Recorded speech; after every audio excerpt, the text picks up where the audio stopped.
साल रमज़ान में महंगे समोसे और पकोड़े छोड़ें और बनाएं सस्ते और आसान से मैकडॉनल्ड्स के हैश ब्राउनीज घर पे बिना अवन के। और इतने आसान और इतने सस्ते होंगे कि हर रोज़ आप इनके बनाने की आपको इनकी फरमाइश आएगी और लेस ऑयल अब्जॉर्ब होंगे।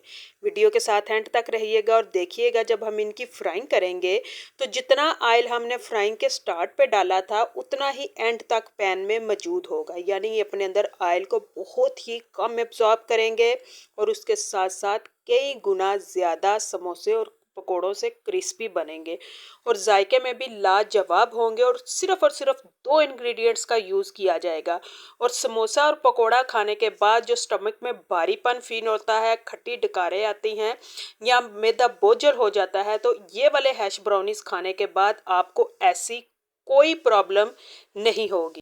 और जब मैकडोनल्ड से या बेकरी से ये हैश ब्राउनीज हम लेते हैं तो एक जो है वो 80 रुपये का या 90 रुपये का, 105 रुपये तक की भी इसकी परचेजिंग होती है। और इससे कम पैसे इस्तेमाल करते हुए आप पूरे दस्तरखान के लिए हैश ब्राउनीज घर पे बना सकेंगे, यानी जिस कीमत में एक हैश ब्राउनीज आप लेंगे मार्केट से उसी कीमत में आप फैमिली भर के लिए घर पर बना सकेंगे। इस रेसिपी के लिए सिर्फ और सिर्फ मैंने 2 आलू का यूज़ किया और आप देखिएगा कि कितने ढेर सारे हम हैश ब्राउनीज बनाकर इंजॉय कर सकेंगे। आलू को छील लेने के बाद धो लिया और बिल्कुल बारीक स्लाइसिस में कट करते हुए मज़ीद उनको बारीक चॉपिंग कर ली। आलू को बॉयल करके इस्तेमाल नहीं करना, कच्चा ही आलू को यूज़ करेंगे। अगर हम बॉयल करके इसी तरह से कटिंग करेंगे तो हमारी रेसिपी ना ही उतनी अच्छी बनेगी और ना ही उतनी निखरी हुई उसकी लुक तैयार होगी। धो लेने के बाद 1 चम्मच पैन में ऑयल लेते हुए मैंने इसके ऊपर अच्छे से इनको फ्राई किया।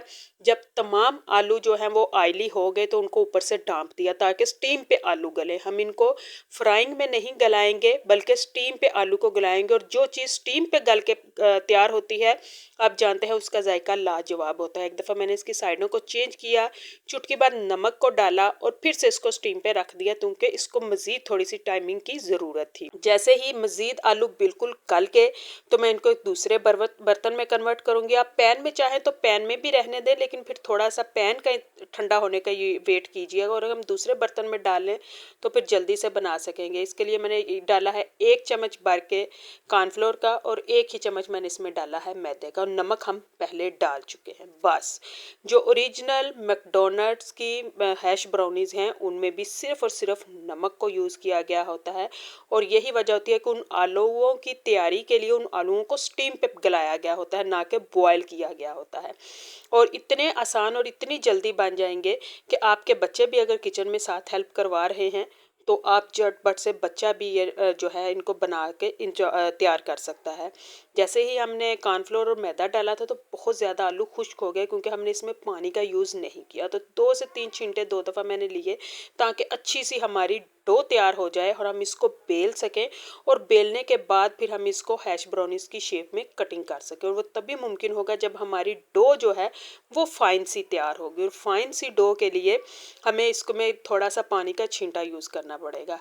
मैंने यहाँ पे आलूओं को बारीक जो थी कटिंग की थी। आप चाहें तो आलूओं को ग्रेट भी कर सकती हैं, लेकिन ग्रेट भी कच्चे आलू ही होंगे और उसके बाद इसकी सारी जो तैयारी होगी वो सेम ही होगी। यानी कटिंग की शेप में आपको जैसा आसान लगे आप कर सकती हैं। बारीक चॉपिंग चाहे तो कर सकती हैं, ग्रेट करना चाहे तो कर सकती हैं, लेकिन कच्चे आलू को ही यूज़ किया जाएगा। यहाँ पे मैंने बेलन का यूज़ नहीं किया क्योंकि अगर बेलन का यूज़ करती तो फट जाती, इसलिए मैंने हाथों की मदद से ही उनको दबाती गई। किनारों को हटाएंगे और स्क्वायर शेप में हम इस डो को तैयार कर लेंगे और उसके बाद हैश ब्राउनीज की शेप में कटिंग कर लेंगे और इतनी खूबसूरत सी इसकी कटिंग होगी। और मैंने तो इसकी चौकोर के शेप में की है और आपकी फैमिली को जो शेप अट्रैक्ट करती है आप उसमें भी कटिंग कर सकती हैं। लाजमी नहीं कि सेम ही शेप कटिंग की जाए क्योंकि बाज़ दफ़ा बच्चे टेस्ट से पहले शेप से अट्रैक्ट होते हैं और फिर जब खाते हैं तो फिर टेस्ट से अट्रैक्ट होते हैं। तो फाइनली मैंने ऑयल को पहले फुली गर्म किया, फुली गर्म कर लेने के बाद फ्लेम को मीडियम कर दिया और फिर मीडियम पे रखते हुए हम इनको चारों किनारों से चेंज करते रहेंगे और इसको पकाते रहेंगे। आलू हमारे कच्चे नहीं हैं, आलू तो हमारे बिल्कुल पक चुके थे। तो फाइनली हमारी खूबसूरत से हैश ब्राउनीज तैयार है। आपको वीडियो कैसी लगी, रेसिपी कैसी लगी, कमेंट में अपनी राय का इजहार करना मत भूलिएगा। बहुत ही मोटिवेटेड होता है और हौसला अफजाई करता है कि मज़ीद ऐसे की मज़े की वेरिएशंस को आप लोगों के साथ शेयर किया जाए।